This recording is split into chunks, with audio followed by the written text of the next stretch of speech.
Everyone, आज हम लोग देख रहे हैं टोरॉइड। तो टोरॉइड क्या होता है? An endless solenoid is known as toroid. एक एंडलेस सोलेनोइड को आप टोरॉइड बोल सकते हो। जैसे कि ये सोलेनोइड हुआ तो इसे ही आप पकड़ के ऐसे घुमा देना तो वो टोरॉइड हो जाएगा। ठीक है। Later toroid having inner and outer radii, that is empyrean loop, which are considered having radii R1 and R2 respectively. एक हमने टोरॉइड लिया है, यहाँ पे आप देख सकते हो, जिसमें आई करंट फ्लो कर रहा है, तो ऐसे जाएगा ऐसे निकलेगा, ऐसे जाएगा ऐसे निकलेगा। ठीक है। और इधर से ऐसे जाके निकल के ऐसे यहाँ से निकल जाएगा। ठीक है। और यहाँ पे टोरॉइड है हमने लिया है, और ये इनसाइड है टोरॉइड का, ये आउटसाइड है। और जो इनसाइड और आउटसाइड जो होता है टोरॉइड का मैग्नेटिक फील्ड 0 होता है। टोरॉइड का मैग्नेटिक फील्ड कहाँ पे होता है? बस इस टोरॉइड के बिटवीन में होता है। ये टोरॉइड का आप देख रहे हो, ये वाला पार्ट सर्कल का इसी में होता है। ठीक है ना। तो मैग्नेटिक फील्ड बस इस वाले पार्ट में होता है। तो अगर इनसाइड और आउटसाइड को भी हमने एम्पीरियन लूप से कवर किया है, जिसका रेडियाई फर्स्ट वाले का इनर का R1 और आउटर का R2 लिए हैं। ठीक है। यहाँ तक समझ आया? यहाँ पे देखिए, let I is the current flowing through the toroid due to magnetic field produce in between the toroid. यहाँ पे आई करंट फ्लो कर रहा है जिससे कि मैग्नेटिक फील्ड प्रोड्यूस हो रहा है। और ये मैग्नेटिक फील्ड कैसे प्रोड्यूस होगा? यहाँ पे देखो, टोरॉइड के बिटवीन में देख रहे हो, इस वाले पार्ट में, तो यहाँ पे भी ऐसे प्रोड्यूस होगा, ऐसे करके स्ट्रेट लाइन, और ये पूरे स्ट्रेट लाइन एक सर्कल की फॉर्म में बनेंगे। तो यहाँ पे क्या होगा? मैग्नेटिक फील्ड सर्कल की फॉर्म में होगा। तो हमें एम्पीरियन लूप से क्लोज करने के लिए भी हम एक सर्कल बनाएंगे। तो यहाँ पे हमने एक एम्पीरियन लूप बना के इसे क्लोज कर दिया है। ठीक है ना। And between the radii of Amperian loop that is radius r. या फिर आप बोल सकते हो कि इन बिटवीन द टोरॉइड। ठीक है, बिटवीन द टोरॉइड। या फिर बोल सकते हो कि ये जो इनर और आउटर रेडियाई है उसके बीच का रेडियस, जिसको हमने आर माना है। ठीक है, बोल रहा है ना यहाँ पे, in between the toroid and between the radii of Amperian loop that is radius r. या तो ये रेडियाई R1 और R2 जो हमने इनर और आउटर माना है उसके बीच का रेडियाई, जिसको हमने आर लिया है। ठीक है, जिसे हमने आर माना है। तो वही है, ये आर किसका है? ये एम्पीरियन लूप, ये बिटवीन द टोरॉइड का है, जिसमें मैग्नेटिक फील्ड सर्कल की फॉर्म में एम्पीरियन लूप हमने सर्कल बनाया जिसका रेडियस आर लिए हैं। अब यहाँ पे देखिए, let n there are n number of turns in toroid. यहाँ पे एन नंबर ऑफ टर्न्स होंगे, ऐसे ये मान लेते हैं।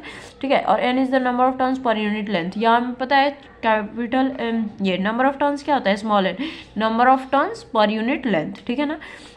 अब यहाँ पे देखो, net magnetic field due to close loop is given by. अगर नेट मैग्नेटिक फील्ड आप यहाँ पे देखोगे जो कि इस क्लोज लूप की वजह से आ रहा है, उसमें कितना आएगा? यहाँ पे तो टोरॉइड में बिटवीन, जैसे कि सोलेनोइड में आउटसाइड क्या होता था? 0 होता था। बस जो हो रहा था मैग्नेटिक फील्ड वो इनसाइड की वजह से हो रहा था सोलेनोइड में। वैसे ही यहाँ पे टोरॉइड में भी इस सर्कल वाले पार्ट की वजह से ही होगा। तो इसको अगर आप अलग बनाते हो तो ये ऐसे हो गया। यहाँ पे इसका रेडियस आर है, ये R1 R2 के बीच का। यहाँ पे क्लोज, यहाँ पे ये टोरॉइड के बीच में बिटवीन में सर्कल की फॉर्म में मैग्नेटिक फील्ड बन रहा था, उस एम्पीरियन लूप से क्लोज किए थे, वो सर्कल की फॉर्म ली। और यहाँ पे रेडियस इसका आर है। और यहाँ पे थीटा देखिए कैसा होगा। यहाँ पे सर्कल का एक छोटा सा अमाउंट को हम कंसिडर करेंगे जिसे डीएल ले रहे हैं। तो डीएल की डायरेक्शन इस इधर ऊपर जा रही है, बी और मैग्नेटिक फील्ड भी यहाँ पे ऊपर ही है। तो यहाँ पे थीटा 0 डिग्री आ रहा है। ठीक है, इस केस में थीटा कितना आया? 0। तो B d l cos theta cos 0 1 होता है, बी डी एल हो जाएगा। और डी एल की इंटीग्रेशन करोगे कितना आएगा? यहाँ पे ये सर्कल की फॉर्म ले रही है, यहाँ पे देख रहे हो सर्कल है, तो सर्कल की सर्कमफ्रेंस ले लेंगे बी इंटू 2πr। अब अप्लाई करो Ampere circuit law, B mu naught into total current होता है। टोटल करंट क्या होता है? N I. बट यहाँ पे नंबर ऑफ टर्न्स भी है, तो अगर यहाँ पे कितने नंबर ऑफ टर्न्स है? एन नंबर ऑफ टर्न्स है, तो उससे मल्टीप्लाई करना होगा करंट में, तो total number of turns into current N I आ गया।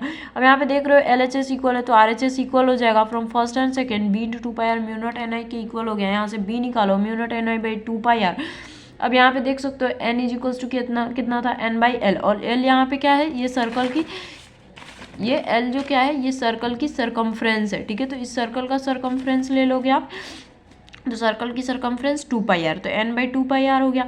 और यहाँ पे n बाई 2πr को आप n लिख सकते हो, क्योंकि n by 2πr n by l होता है और वो स्मॉल n के इक्वल होता है। तो म्यू नॉट एन आई आ गया। ठीक है, और तो ये मैग्नेटिक फील्ड की फॉर्मूला आ गई, म्यू नॉट एन आई। और इनसाइड और आउटसाइड जो होता है टोरॉइड का, वो मैग्नेटिक फील्ड 0 होता है। और यहाँ पे ये सोलेनोइड और टोरॉइड भी है, एन है number of turns per unit length, N total number of turns है, और एन हो जाएगा एन बाई एल। यहाँ से देखो रहे हो ना, एन इंटू एल हो जाएगा।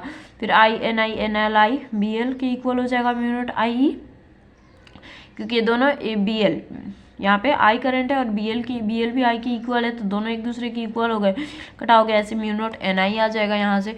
और टोरॉइड में भी वैसे ही, बट ये आपको नहीं करना है, ये वाला करना है क्योंकि न्यूमेरिकल्स में भी ऐसे ही पूछते हैं। यहाँ पे भी ये दोनों इक्वल हो जाएंगे, L को आप 2πr लिख सकते हो, फिर यहाँ पे 2πr और यहाँ पे भी L को 2πr लिख सकते हो। म्यू नॉट NLI है ना, तो म्यू नॉट NL की जगह पे 2πr कर दो, 2πr 2π कट जाएगा, B इज इक्वल्स टू कितना आएगा म्यू नॉट NI।